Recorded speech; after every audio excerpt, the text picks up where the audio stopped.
বাংলাদেশ আজকে পাকিস্তানকে ম্যাচ হারাবে, ঐতিহাসিক একটি জয় হবে এবং আরো একবার টেস্ট ক্রিকেটে বাংলা ওয়াশ করবে, মানে হোয়াইট ওয়াশ করবে। এইরকম অপেক্ষায় সবাই বসেছিল, কিন্তু পাকিস্তান অন্য লেভেলে খেলা দিল। যদিও বাংলাদেশের জয় এখনো আছে, আমি মনে করি বাংলাদেশ এই ম্যাচ এখনো জিতবে, সহজভাবে জিতবে, কারণ রান লাগে 121, অনেক রান লাগে। একজন মাত্র ব্যাটসম্যান মোহাম্মদ রিজওয়ানকে যদি বাংলাদেশ আগামীকাল সকাল সকাল আউট করতে পারে, রিজওয়ানকে আর রান করতে দেওয়া যাবে না, কোনো রকম ভুল করা যাবে না, কোনো বাজে ফিল্ডিং করা যাবে না, খালি রিজওয়ানকে আউট করো আর ম্যাচ যেত। ব্যাস, এই জায়গায় এত সহজে জেতা ম্যাচ, কিন্তু সেখানে পাকিস্তান কামব্যাক করলো, এটা অনেক বড় বিষয়। পাকিস্তান এখনো লড়াই করে যাচ্ছে। সিলেট টেস্টে পাকিস্তানের আজকে হারের কথা, আজকেই হেরে যাবে, কিন্তু সেখান থেকে এখনো পাকিস্তান আশা বাঁচিয়ে রেখেছে। বাংলাদেশি বোলাররা একেবারে খারাপ বল করেনি, তারা চেষ্টা করেছে, কিন্তু পাকিস্তান ভালো ব্যাটিং করেছে সবাই। শান মাসুদ 71, বাবর আজম 47, সালমান আলী আগা 71, মোহাম্মদ রিজওয়ান 75 নট আউট। এক সময় পাকিস্তান মনে হচ্ছিল 300-র মধ্যে অল আউট হয়ে যাবে, কারণ 162-তে 5 উইকেট পড়ে গেছে।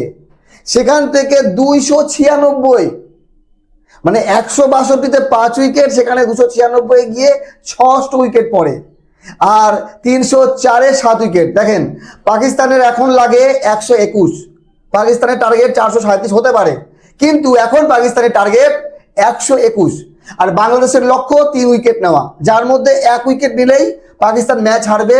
তার নাম হলো মোহাম্মদ রিজওয়ান। টেস্ট ক্রিকেট বলা যায় না কখন কিভাবে খেলা ঘোরে। এই তো গতকাল আমি জোর গলায় বলছিলাম বাংলাদেশ এই ম্যাচ খুব সহজে জিতবে, যদিও জেতার কথা, আজকেই অল আউট হওয়ার কথা পাকিস্তান, কিন্তু এইরকমটা পাকিস্তান খেলবে। দেখেন, এই ম্যাচ বাংলাদেশ জিতবে, কারণ লিটন কুমার দাসের ওই 126 রান, মুশফিকুর রহিমের ওই 137 রান, এগুলো জলে যাবে না।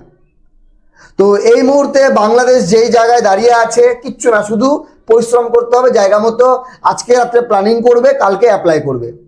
বোলিং যদি বলি, আজকে তাইজুল ইসলাম 4 উইকেট নিয়েছে, মেহেদী হাসান মিরাজ 1 উইকেট, নাহিদ রানা 2 উইকেট, মঈনুল হককে 1 ওভার বল করিয়েছে, কিন্তু আমি মনে করি তাসকিন বা শরীফুল এই দুজনের মধ্যে 1 উইকেট নিতে হতো একজনকে, তাহলে আজকের রেজাল্ট বেরিয়ে যেত। তো আগামীকাল সকাল সকাল খুব ভাইটাল হবে প্রথম 10 থেকে 15 ওভার। প্রথম 10 ওভারেই মোহাম্মদ রিজওয়ানকে আউট করতে হবে, তার সেঞ্চুরি হওয়ার আগেই আউট করতে হবে। এই মুহূর্তে মোহাম্মদ রিজওয়ান 75 রানে নট আউট, সব থেকে বড় সমস্যা। তার সঙ্গে সাজিদ খান, এই সাজিদ খান 8 রানে এখন নট আউট আছে, কিন্তু প্রথম ইনিংসে সম্ভবত 38 করেছিল।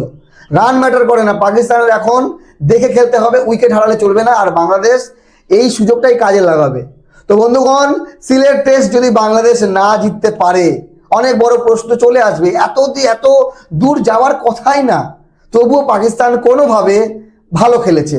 বাবর আজম ভালো খেলেছে, 47 করেছে, মনে হচ্ছিল বাবর আরো বড় ইনিংস করবে, কিন্তু শান মাসুদ 71, সালমান আলী আগা 71 আর মোহাম্মদ রিজওয়ানের 75, এই 3টে ইনিংস বাংলাদেশকে এখন ভয় দেখাচ্ছে। কিছুটা হলেও বাংলাদেশ এখন প্রেসারে আছে, কারণ পাকিস্তানের যে একতরফা প্রেসার সেটা আর নেই।